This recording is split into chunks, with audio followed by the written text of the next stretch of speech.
and the Sudan. And we're talking to Dr. LMadu, who is an international lawyer. And Dr. Madu, before we had our first commercial break, we were talking about some of the problems in terms of the emergence of a, quote, new Africa.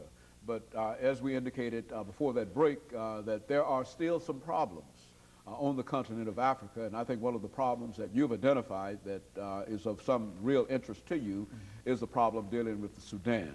Let's talk about the Sudan. Why don't you give us some definition in terms of what the Sudan is and how it fits within the whole Africa question and that kind of information? Well, actually, what people don't know is that the Sudan is the largest country in Africa in terms of area of land. It's a very huge country, made up into two different, should I say, ethnic groups. You have the Arabs in the north, who are Muslim, and you have the Christians in the south, who are also black. And that's part of the problem in the Sudan today. And, you know, since the Sudan gained its independence, you know, from the British and the Egyptians, you know, you had the Anglo-Egyptian condominium. The country basically has been having some problems. The first civil war in that country started about 1953.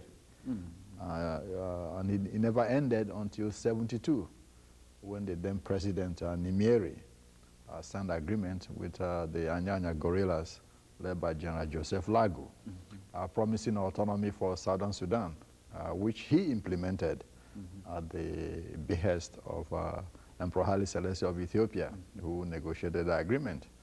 But what happened is that in a few years later, the government of the Sudan went back on its word and decided to impose Islamic law on the whole country. On the entire country? On the entire country, absolutely. Nimeri tried to do that before he was overthrown.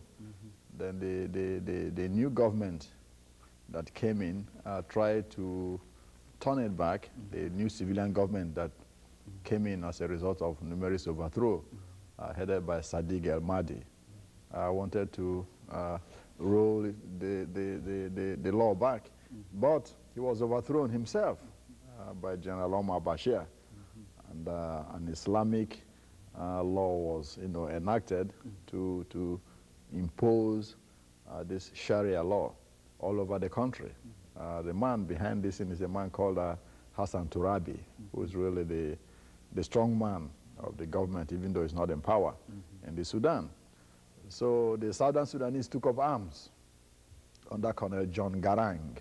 Garang was educated in this country. He has a PhD from University of Iowa. So he started leading the rebellion and formed an army called the Sudanese People's Liberation Army to fight for autonomy, not independence. You know, autonomy. For that particular section. Exactly. Autonomy, and also to reject the imposition of Islamic law on the Christians in the south. And that's very important because most of the Christians in the south reject this Islamic law, which anyway, looking at it from the human points of view, human rights point of view, is wrong. You know, I think a country that is multinational, multicultural, multi-ethnic like the Sudan, supposed to, you know, be what you call a secular state. Reflect that in its organization. Absolutely, absolutely, yes, reflected in its composition, so that people can have the right to worship what they want to worship.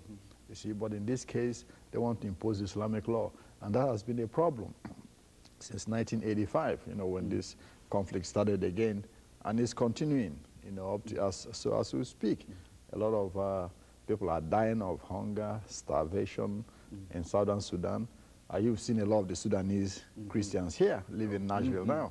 That's why they are here. You know, they are running away from that civil war and also all other attendant, you know, problems that the war has created.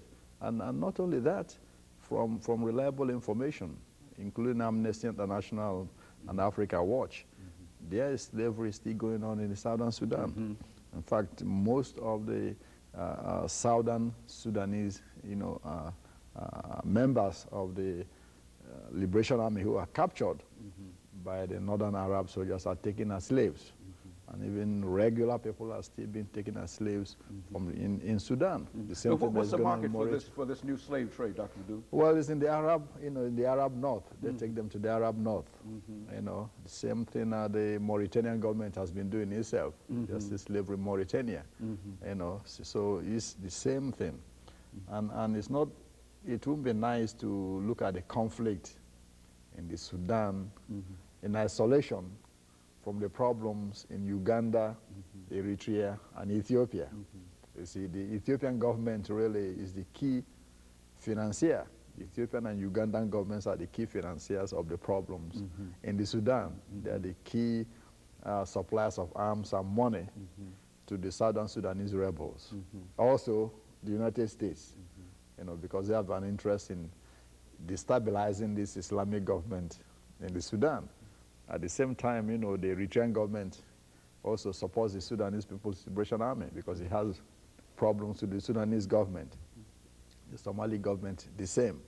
See, so all these countries around the Sudan are participants in what is happening, in Sudan, in the Sudan. They're trying to influence the policy within Sudan, all the surrounding countries. Absolutely, all the surrounding countries. They are part and parcel of what is happening in the Southern Sudan. Not to say that the Southern Sudanese are fighting for the interests of these countries. No. Is that their interests, in keeping the local interest. Exactly, in keeping the Islamic government in Khartoum in check, is helped by the Sudanese People's Liberation Army. So they have an interest in supplying them so they will, tie down the Sudanese army within the country so it doesn't create mischief and export its Islamic across its borders. That's one of the main reasons why Ethiopia and, the surrounding countries are supporting, the Sudanese rebels. At the same time, the Sudanese government is supporting the rebels in Uganda.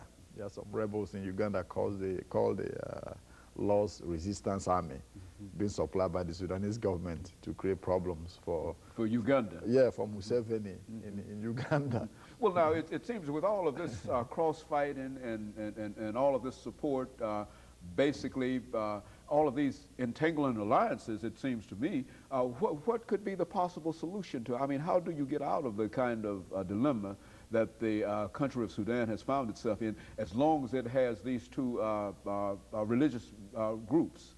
I mean, what would be the solution? I think the common sense solution would be for the government to roll back, the Sharia law. And let's talk about that during this final segment, and we'll be back with you following this final segment. Yeah, okay. And the topic is Africa.